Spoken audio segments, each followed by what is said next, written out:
ನಮಸ್ಕಾರ ಸ್ನೇಹಿತರೆ. ಭಾರತದ ಆಧ್ಯಾತ್ಮಿಕ ಇತಿಹಾಸದಲ್ಲಿ ಕೆಲವರು ಮಾತ್ರ ಶಾಶ್ವತವಾಗಿ ನೆನಪಾಗ್ತಾರೆ. ಅಂತಹ ಮಹನೀಯ ಪುರುಷರಲ್ಲಿ ಅಗ್ರಗಣ್ಯರು ಆದಿ ಶಂಕರಾಚಾರ್ಯರು. ವೇದಾಂತ ತತ್ವಗಳನ್ನು ಪುನರ್ಜೀವನಗೊಳಿಸಿ ಹಿಂದೂ ಧರ್ಮದ ಏಕತೆಯನ್ನು ಸ್ಥಾಪಿಸಿ ಭಕ್ತಿ ಮತ್ತು ಜ್ಞಾನ ಮಾರ್ಗವನ್ನು ಒಂದೇ ಸರಣಿಯಲ್ಲಿ ಜೋಡಿಸಿದ ಮಹಾನ್ ತತ್ವಜ್ಞಾನಿ ಶಂಕರಾಚಾರ್ಯರು. ತಮ್ಮ ಅಲ್ಪಾಯುಷ್ಯದಲ್ಲೇ ಅಪಾರ ಜ್ಞಾನ ಹಾಗೂ ತತ್ವ ಹಾಗೂ ವಾದ ವಿವಾದಗಳಲ್ಲಿ ಜಯ ಹಾಗೂ ದೈವ ಭಕ್ತಿ ಹಾಗೂ ಸಮಾಜ ಸುಧಾರಣೆ ಮಾಡಿದ ಸಾಧನೆಗಳಿಂದ ಅವರು ಜಗದ್ಗುರು ಎಂಬ ಬಿರುದ ಪಡಿತಾರೆ. ಹಾಗೂ ಆ ಕಾಲದಲ್ಲಿ ಭಾರತದಲ್ಲಿ ಹಲವು ಮಹಾಪಂಥಗಳು ಹಾಗೂ ಪಂಥಗಳ ಹಾಗೂ ಭಿನ್ನಾಭಿಪ್ರಾಯಗಳ ಗೊಂದಲ ವ್ಯಾಪಿಸಿದ್ವು. ಅಂತಹ ಸಮಯದಲ್ಲಿ ಶಂಕರಾಚಾರ್ಯರು ಅವತಾರಿಯಾಗಿ ಅದ್ವೈತ ವೇದಾಂತ ಸಿದ್ಧಾಂತವನ್ನು ಪ್ರತಿಪಾದಿಸ್ತಾರೆ. ಬ್ರಹ್ಮಸತ್ಯ ಜಗನಿತ್ಯ ಎಂಬ ಮಹಾಕಾವ್ಯದಿಂದ ಆತ್ಮಜ್ಞಾನದ ದಾರಿಯನ್ನು ಜನರಿಗೆ ತಿಳಿಸ್ತಾರೆ. ಈ ಒಂದು ವಿಡಿಯೋದಲ್ಲಿ ಆದಿ ಶಂಕರಾಚಾರ್ಯರ ಬಾಲ್ಯ ಹಾಗೂ ಅವರ ಸಾಧನೆ ಹಾಗೂ ಅವರ ಕೊನೆಯ ದಿನಗಳಿನ ಬಗ್ಗೆ ಸಂಪೂರ್ಣವಾದ ಮಾಹಿತಿಯನ್ನು ನಾನು ಕೊಡ್ತೇನೆ. ಹಾಗಿದ್ದರೆ ತಡ ಮಾಡೋದು ಬೇಡ. ನನ್ನ ಚಾನಲ್ ಇಷ್ಟ ಆದಲ್ಲಿ ಶೇರ್ ಮಾಡಿ, ಲೈಕ್ ಮಾಡಿ ಹಾಗೂ ಸಬ್ಸ್ಕ್ರೈಬನ್ನು ಮಾಡಿ. ಕ್ರಿಸ್ತಶಕ 788 ಹಾಗೂ 820 ಅವಧಿಯಲ್ಲಿ ಜೀವಿಸಿದ್ದ ಭಾರತೀಯ ತತ್ವಜ್ಞಾನಿ ಮತ್ತು ಭಾರತೀಯ ತತ್ವಶಾಸ್ತ್ರದ ಪ್ರಮುಖ ವ್ಯಕ್ತಿಗಳಲ್ಲಿ ಇವರು ಪ್ರಮುಖರಾಗ್ತಾರೆ. ಅದ್ವೈತ ವೇದಾಂತ ಎಂದು ಕರೆಯಲ್ಪಡುವ ಮುಖ್ಯ ತತ್ವಶಾಸ್ತ್ರವು ನಾವು ನೋಡುವ ಪ್ರತಿಯೊಂದು ಆಧಾರವಾಗುವ ಒಂದೇ ವಾಸ್ತವದಲ್ಲಿ ಕೂಡಿರುತ್ತೆ. ಭಾರತದ ಕೇರಳದ ಕಾಲಡಿ ಎಂಬ ಒಂದು ಸಣ್ಣ ಹಳ್ಳಿ ಬ್ರಾಹ್ಮಣ ಕುಟುಂಬದಲ್ಲಿ ಜನಿಸಿದ ಶಂಕರಾಚಾರ್ಯರ ತಂದೆ ಶಿವಗುರು ಮತ್ತು ತಾಯಿ ಆರ್ಯಾಂಬ. ಶಿವನಲ್ಲಿ ಅಪಾರ ಭಕ್ತಿಯ ಆಳದಿಂದ ಶ್ರದ್ಧೆ ಹೊಂದಿದ ಶಂಕರಾಚಾರ್ಯರ ತಂದೆ ತಾಯಿಗಳಿಗೆ ಮಗನಾಗಿ ಜನಿಸಿದವರು ಶಂಕರಾಚಾರ್ಯರು. ಶಿವನನ್ನು ಪ್ರಾರ್ಥಿಸಿದಂತಹ ತಂದೆ ತಾಯಿಗೆ ಒಂದು ವರದಾನವಾಗಿ ಬಂದವರು ಶಂಕರಾಚಾರ್ಯರು. 7ನೇ ವಯಸ್ಸಿನಲ್ಲಿಯೇ ತಂದೆಯನ್ನು ಶಂಕರಾಚಾರ್ಯರು ಕಳೆದುಕೊಳ್ಳುತ್ತಾರೆ. ಶಂಕರಾಚಾರ್ಯರು ಜೀವನದಲ್ಲಿ ದುರಂತ ಸಂಭವಿಸುತ್ತೆ. ಅದು ಹಾಗೂ ಅವರ ತಾಯಿ ಆರ್ಯಾಂಬ ಅವರ ಶಿಕ್ಷಣದಲ್ಲಿ ಯಾವ ಒಂದು ಕೊರತೆಯನ್ನು ಕಡಿಮೆಯಾಗದಂತೆ ಮಾಡ್ತಾರೆ, ಜವಾಬ್ದಾರಿಯನ್ನು ವಹಿಸಿಕೊಳ್ಳುತ್ತಾರೆ. ಯುವಕರಾಗಿದ್ದ ಶಂಕರಾಚಾರ್ಯರಿಗೆ ವೇದ ಮತ್ತು ಉಪನಿಷತ್ಗಳ ಜ್ಞಾನವನ್ನು ನೀಡುವಲ್ಲಿ ಅವರ ತಾಯಿ ಹೆಚ್ಚು ಪ್ರಮುಖರಾಗ್ತಾರೆ. ಆಧ್ಯಾತ್ಮಿಕ ಅಡಿಪಾಯ ಸಿಕ್ಕಿದ್ದು ಆ ಒಂದು ತಾಯಿಯ ಅನುಕೂಲ ಇಲ್ಲದ ಬಡತನದಲ್ಲಿಯೇ ಅವರಿಗೆ ಆಧ್ಯಾತ್ಮದ ಬಗ್ಗೆ ಹೆಚ್ಚು ಒಲವು ಬಂದದ್ದು. ಇನ್ನು ಚಿಕ್ಕ ವಯಸ್ಸಿನಿಂದಲೂ ಶಂಕರರು ಅಸಾಧಾರಣ ಬುದ್ಧಿವಂತಿಕೆ ಮತ್ತು ಗ್ರಂಥಗಳ ಬಗ್ಗೆ ಆಳವಾದ ತಿಳುವಳಿಕೆಯನ್ನು ಇಟ್ಕೊಂಡಿದ್ದರು. ಸನ್ಯಾಸಿಯಾಗುವ ಬಯಕೆ ಶಂಕರಾಚಾರ್ಯರದಾಗಿದ್ದರೆ ಅವರ ತಾಯಿಗೆ ಅದರ ಬಗ್ಗೆ ವಿರೋಧವಿತ್ತು. ಸನ್ಯಾಸಿಯಾಗಿ ಏನು ಮಾಡ್ತೀಯ ಅನ್ನೋ ಒಂದು ವಿರೋಧನೂ ಕೂಡ ಇತ್ತು. ಹೊರತಾಗಿಯೂ ಶಂಕರರು ಆಧ್ಯಾತ್ಮಿಕ ಜೀವನದ ಅನ್ವೇಷಣೆ ಮತ್ತು ದೃಢ ನಿಶ್ಚಯವನ್ನು ಹೊಂದಿದ್ದರು. ಒಂದು ಘಟನೆ ಇಲ್ಲಿ ಒಂದು ಮುಖ್ಯವಾಗುತ್ತೆ. ಶಂಕರಾಚಾರ್ಯರ ಜೀವನದಲ್ಲಿ ಒಂದು ಘಟನೆ ಬಹಳ ಮುಖ್ಯವಾಗುತ್ತೆ.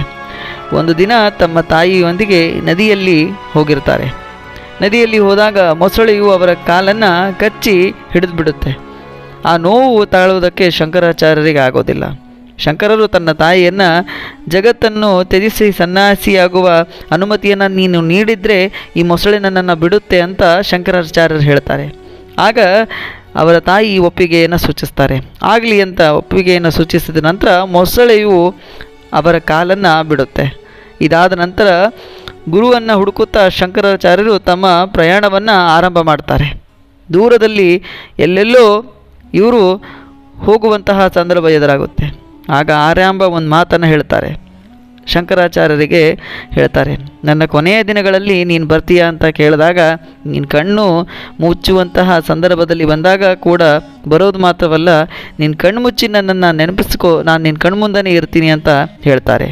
ಇದಾದ ನಂತರ ಶಂಕರಾಚಾರ್ಯರಿಗೆ ಗುರುವಾಗಿ ಸಿಕ್ಕವರು ಗೋವಿಂದ ಭಗವತ್ಪಾದರು. ಹೌದು, ಅವರನ್ನು ಭೇಟಿ ಆಗ್ತಾರೆ.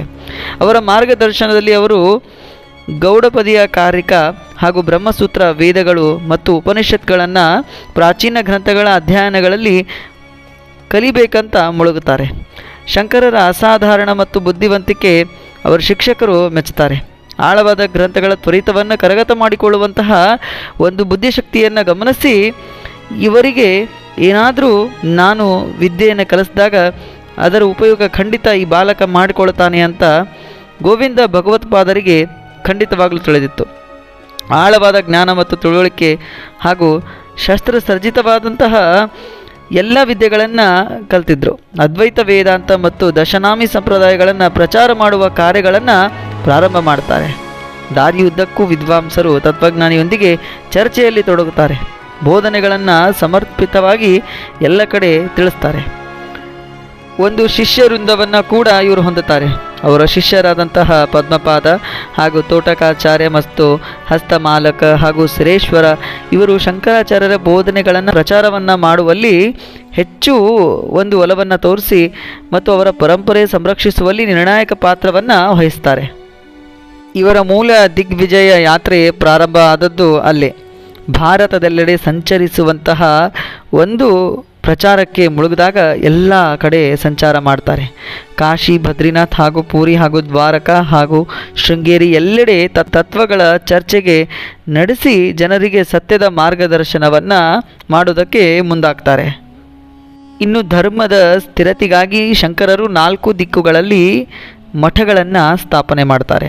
ಅಂದರೆ ಭಾರತದ 4 ದಿಕ್ಕುಗಳಲ್ಲಿ ಮಠಗಳ ಸ್ಥಾಪನೆಯನ್ನು ಶಂಕರಾಚಾರ್ಯರು ಮಾಡೋದಕ್ಕೆ ಮುಂದಾಗ್ತಾರೆ. ಶೃಂಗೇರಿಯ ಶಾರದಾ ಪೀಠ ದಕ್ಷಿಣದಲ್ಲಿ, ಇನ್ನು ಜ್ಯೋತಿರ್ಮಠ ಉತ್ತರದಲ್ಲಿ, ಇನ್ನು ಗೋವರ್ಧನ ಮಠ ಪೂರ್ವದಲ್ಲಿ ಹಾಗೂ ಶಾರದಾ ಮಠ ಪಶ್ಚಿಮದಲ್ಲಿ ಮಾಡ್ತಾರೆ. ಇಂದಿಗೂ ಈ ಧರ್ಮದ ದೀಪಗಳಾಗಿ ಮಠಗಳು ಉಳಿದುಕೊಂಡಿವೆ.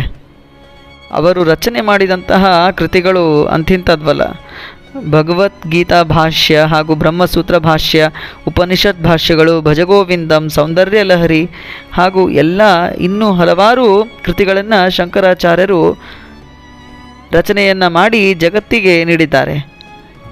ಆ ಒಂದು ಕಾಲದಲ್ಲಿ ನಮ್ಮ ಕರ್ನಾಟಕದ ತುಂಗಾ ನದಿಯ ದಡದಲ್ಲಿ ನೆಲೆಗೊಂಡಿರುವಂತಹ ಶೃಂಗೇರಿ ಶಾರದಾ ಪೀಠವು ಆದಿಶಂಕರಾಚಾರ್ಯರಿಂದ ಸ್ಥಾಪಿಸಲ್ಪಟ್ಟ ಮೊದಲ ಮಠವಾಯಿತು.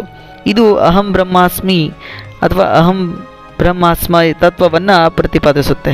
ಯಜುರ್ವೇದದ ಬೋಧನೆಗಳಲ್ಲಿ ಬೇರೂರಿದಂತಹ ಮಠವಾಗಿದೆ. ಇನ್ನು ದ್ವಾರಕಾ ಪೀಠ ಕೂಡ ಭಾರತದ ಪಶ್ಚಿಮ ಭಾಗದಲ್ಲಿರುವಂತಹ ಶಂಕರಾಚಾರ್ಯರು ನಿರ್ಮಿಸಿದಂತಹ ಮಠ. ನಂತರ ಹಸ್ತಮಾಲಿಕಾಚಾರ್ಯ ಎಂದು ಕರೆಯಲ್ಪಡುವ ಹಸ್ತಮಾಲಿಕ ಅದರ ಮುಖ್ಯಸ್ಥರಾಗಿ ನೇಮಿಸಿಕೊಳ್ಳುತ್ತಾರೆ. ಈ ಮಠವು ತತ್ವಮಸಿ, ನೀನು ತತ್ವವನ್ನು ಪ್ರಚಾರ ಮಾಡಬೇಕು ಎಂಬ ಸಾಮವನ್ನು ವೇದವಾಗಿ ಇಟ್ಟುಕೊಂಡು ಆಧಾರವಾಗಿದೆ. ಇನ್ನು ಜ್ಯೋತಿರ್ಮಠ ಭಾರತದ ಉತ್ತರ ಪ್ರದೇಶದ ಕಂಡುಬರುವಂತಹ ಜ್ಯೋತಿರ್ಮಠ ಪೀಠವನ್ನು ತೋಟಕಾಚಾರ್ಯ ನೇತೃತ್ವದಲ್ಲಿ ವಹಿಸಿಕೊಳ್ತಾರೆ. ಇದು ಅಥರ್ವ ವೇದದಿಂದ ತನ್ನ ಬೋಧನೆಯನ್ನು ಸೆಳೆಯುತ್ತೆ. ಇನ್ನು ಗೋವರ್ಧನ ಮಠ ಭಾರತದ ಪೂರ್ವ ಭಾಗದಲ್ಲಿರುವ ಗೋವರ್ಧನ ಮಠವು ಪ್ರಸಿದ್ಧ ಜಗನ್ನಾಥ ದೇವಾಲಯದೊಂದಿಗೆ ಸಂಯೋಜಿತವಾಗಿದೆ. ಋಗ್ವೇದವನ್ನು ಆಧರಿಸಿ ಪ್ರಜ್ಞಾನಂ ಬ್ರಹ್ಮ ತತ್ವವನ್ನು ಒತ್ತಿ ಹೇಳುವ ಈ ಮಠದ ಮುಖ್ಯಸ್ಥರಾಗಿ ಪದ್ಮಪಾದರನ್ನು ನೇಮಿಸ್ತಾರೆ. ಅಂದರೆ 4 ಶಿಷ್ಯರಿಗೆ 4 ಮಠಗಳ ನೇತೃತ್ವವನ್ನು ನೋಡಿಕೊಳ್ಬೇಕು ಅಂತ ಅಲ್ಲಿ ನಿರ್ಧಾರ ಮಾಡಿ ಆ ಒಂದು ಕಾಲದಲ್ಲಿ ಅವರನ್ನು ಅಲ್ಲಿ ನೇಮಕ ಮಾಡ್ತಾರೆ. ಇನ್ನು ಇವರ ಪವಾಡಗಳು ಅಷ್ಟೇ ಮುಖ್ಯವಾಗಿವೆ. ನರ್ಮದಾ ನದಿಯನ್ನು ತಡೆದ ಘಟನೆ ತುಂಬ ಒಂದು ಪವಾಡದ ಒಂದು ದೃಶ್ಯವಾಗಿದೆ. ಹೌದು, ಗುರು ಗೋವಿಂದ ಭಗವತ್ಪಾದರ ಆಶ್ರಮದ ಬಳಿ ನರ್ಮದಾ ನದಿ ಉಕ್ಕಿ ಪ್ರವಾಹದಿಂದ ಬರ್ತಾ ಇತ್ತು. ಶಂಕರರು ತಮ್ಮ ಕಮಂಡಲವನ್ನು ಮುಂದೆ ಇಟ್ಟು ಪ್ರಾರ್ಥನೆ ಮಾಡ್ತಾರೆ. ನದಿ ಶಾಂತವಾಗಿ ಅಲ್ಲಿಂದ ಅಲ್ಲೇ ಶಾಂತವಾಗಿ ನಿಲ್ಕೊಂಡು ಬಿಡುತ್ತೆ. ಇನ್ನು ಸೌಂದರ್ಯ ಲಹರಿ ಈ ಒಂದು ಕೃತಿಯನ್ನು ಬರೆಯುವಾಗ ಕೂಡ ಶಂಕರರು ಪರಮಶಿವನ ದರ್ಶನವನ್ನು ಪಡಿತಾರೆ ಅಂತ ನಂಬಿಕೆ ಕೂಡ ಇದೆ ಹಾಗೂ ಇತಿಹಾಸದ ಪುಟಗಳಲ್ಲಿ ಉಳಿದುಕೊಂಡಿದೆ. ಅದರಿಂದಲೇ ಸೌಂದರ್ಯ ಲಹರಿ ಎಂಬ ದಿವ್ಯ ಕೃತಿಯನ್ನು ಹೊರಹೊಮ್ಮಿಸಿದರು. ಅದೇನೇ ಆಗಲಿ ಸ್ನೇಹಿತರೆ, ಶಾಶ್ವತ ಜ್ಯೋತಿ ಆದಿಶಂಕರಾಚಾರ್ಯರು ಕೇವಲ ತತ್ವಜ್ಞಾನಿಯಲ್ಲ, ಅವರು ಧರ್ಮರಕ್ಷಕ, ಕವಿ, ಸನ್ಯಾಸಿ ಹಾಗೂ ದಿವ್ಯ ಚೇತನ. ಅವರ ಸಂದೇಶ ಇಂದಿಗೂ ಗಂಭೀರವಾಗಿ ಕೇಳಿಸುತ್ತದೆ. ಇವರು ತಮ್ಮ 32ನೇ ವಯಸ್ಸಿನಲ್ಲಿ ಆಧ್ಯಾತ್ಮಿಕ ಪ್ರಯಾಣವನ್ನು ಕೈಗೊಂಡು ಅಂತಿಮವಾಗಿ ಹಿಮಾಲಯಕ್ಕೆ ತೆರಳುತ್ತಾರೆ.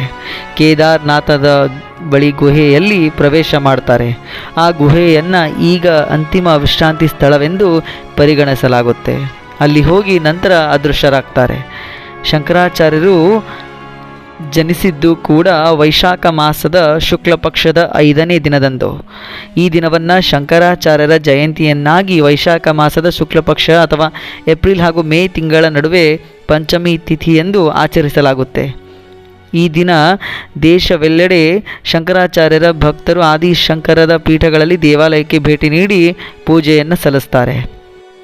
ಸ್ನೇಹಿತರೆ, ಅದೇನೇ ಆಗಿರಲಿ, ಆದಿಶಂಕರಾಚಾರ್ಯರು ಜೀವನವು ಕೇವಲ 32 ವರ್ಷಗಳಷ್ಟೇ ಇದ್ದರೂ ಕೂಡ ಅವರ ಪ್ರಭಾವ ಅನಂತವಾಯಿತು ಹಾಗೂ ಅನಂತವಾಗ್ತಾನೇ ಇದೆ.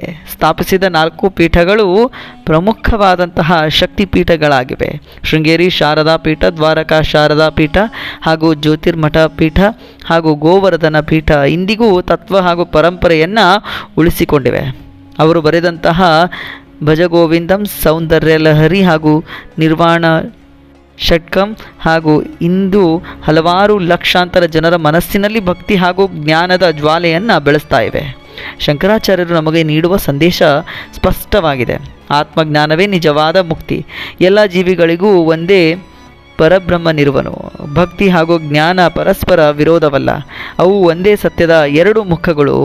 ಅವರ ಜೀವನವು ನಮಗೆ ಧೈರ್ಯ ಹಾಗೂ ವೈರಾಗ್ಯ, ಶ್ರದ್ಧೆ ಹಾಗೂ ಜ್ಞಾನ ಪಿಪಾಸೆಯ ಮಹತ್ವವನ್ನು ಸಾರುತ್ತೆ. ಆದ್ದರಿಂದಲೇ ಆದಿಶಂಕರಾಚಾರ್ಯರು ಕೇವಲ ಒಂದು ಮಹಾನ್ ತತ್ವಜ್ಞಾನಿ ಮಾತ್ರವಲ್ಲ, ಭಾರತೀಯ ಸಂಸ್ಕೃತಿಯ ಶಾಶ್ವತ ದೀಪಸ್ತಂಭ ಅಂತ ಹೇಳ್ತಾ ಈ ವಿಡಿಯೋಕ್ಕೆ ನಾನು ತೆರೆಯನ್ನು ಎಳಿತೇನೆ. ಮುಂದಿನ ವಿಡಿಯೋದಲ್ಲಿ ಹೊಸ ಮಾಹಿತಿ ಜೊತೆಗೆ ಮತ್ತೆ ನಾವು ಸಿಗೋಣ ಅಂತ ಹೇಳ್ತಾ ಧನ್ಯವಾದಗಳು.